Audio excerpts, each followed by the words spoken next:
Hey guys, in this video I'm going to show you how to install Vencord on your PC or laptop. If you find this video helpful, please consider to like this video and subscribe to my channel.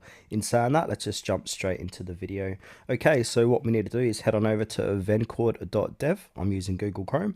Now once you're here, there will be a purple download Vencord button, so go ahead and click onto that. Then from here, we're going to have two options: download Vencord installer.exe or download Vencord installer CLI.exe. So if the installer does not open for you, download the installer CLI.exe instead and run it, and a terminal window should open. Just follow the instructions in the terminal. But for this demonstration, I'm going to go ahead and download the Vencord installer.exe. And now that should appear in my downloads. It's about 10 megabytes inside. If it doesn't appear, just go to the download section in your computer. Then from here, just simply open it up. Now from here, a window should appear that will say Vencord installer. At the bottom, it's going to say, please select and install to patch or a custom install location. So I'm just going to keep it as stable and then click on install.